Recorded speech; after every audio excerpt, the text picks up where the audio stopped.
अलावा कौन साथ में है।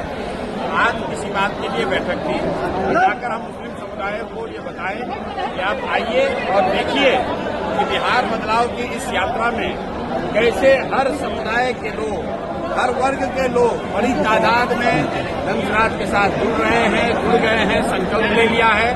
अब आप जो पहले से जुड़े हुए हैं, आप कहीं पीछे न रह जाए, इसके लिए आज उनसे संवाद किया गया और आपने जो लोगों का कहना था वो आपके सामने सुना। एम बाई समीकरण को आप लोग नुकसान करने की कोशिश लोग कर एक ही समीकरण मानते हैं। वो समीकरण है विचारधारा आधारित समीकरण, कि जो लोग भी भाजपा से विचारधारा के आधार पर लड़ रहे हैं उनका समीकरण होना चाहिए।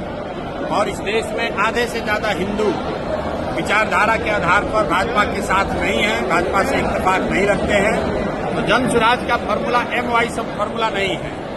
जनसुराज का फॉर्मूला ये है कि जो भी हिंदू, जो आधे से ज्यादा है, जो विचारधारा के आधार पर गांधी, बाबा साहब अम्बेडकर, लोहिया, जयप्रकाश विचारधारा के मानने वाले हिंदू जो भाजपा से लड़ रहे हैं, वो मुसलमानों के साथ मिलकर सामाजिक राजनीतिक गठजोड़ बनाएं।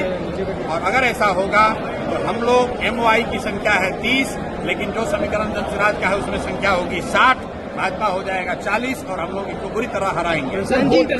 वोटर एडिशन डिलीशन को लेकर के राहुल गांधी तेजस्वी यादव कल से बिहार की सड़कों पर रहेंगे सर। लोकतंत्र है, सबको अपना प्रयास करने का अधिकार है। हम 3 बरस से पैदल चल रहे हैं, वैसे उनको भी अधिकार है, वो भी अपना जाकर प्रयास कर सकते हैं। इसमें दिक्कत क्या है? किसान जी, विधानसभा चुनाव में मुस्लिम समाज और दूसरी समाज को कितनी हिस्सेदारी मिलेगी जनसुराज की तरफ से? मुस्लिम समाज के लिए अलग से कुछ कहने की बात ही नहीं है। जनसुराज के संविधान में लिखा हुआ है कि जिसकी जितनी संख्या है उसको उतनी भागीदारी मिलेगी। मुसलमानों को भी अलग से मांगने की जरूरत नहीं। अगर मांगने की जरूरत पड़ जाए तो फिर जनसुराज और दूसरे दल में फर्क क्या है? बिना मांगे मुसलमान हो, यादव हो, कुशवाहा हो, ब्राह्मण हो, पासवान हो, वो चाहे किसी को वोट दें, उस समुदाय को उसकी जनसंख्या के हिसाब से भागीदारी मिलेगी ही मिलेगी। उसके लिए किसी तरह के सोर्स पैरवी की जरूरत नहीं है। सर, आरजेडी के एक बड़े लीडर जो जेल में थे, राजवल्लभ यादव, वो अब जेडी को दामन थामेंगे, ऐसी खबर है, क्या कहेंगे इस पर? यही कहेंगे जो भाजपा का वॉशिंग मशीन की बात होती है। राजवल्लभ यादव पर रेप का, नाबालिग लड़की के साथ रेप का इल्जाम है, वो जेल में है। उनको सरकार की बिना मदद के बाहर तो निकाला नहीं जा सकता है। लेकिन वहां नवादा में जो जदयू के नेता थे कौशल यादव, वो छोड़कर चले गए राजद में, और राजद वाला अब छोड़कर आ रहा है जदयू में। तो यही बात तो हम बिहार के लोगों को बता रहे हैं, भैया वोट किसी को दो। यही 1250 परिवार का आदमी यहाँ पर विधायक सांसद बनता है।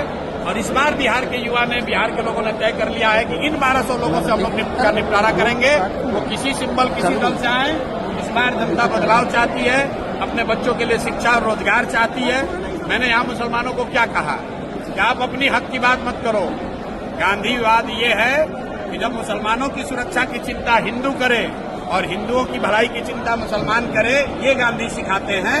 मुसलमानों को अगर अपनी सुरक्षा के लिए बात करनी पड़े तो फिर राजद और जनसुराज में फर्क क्या है?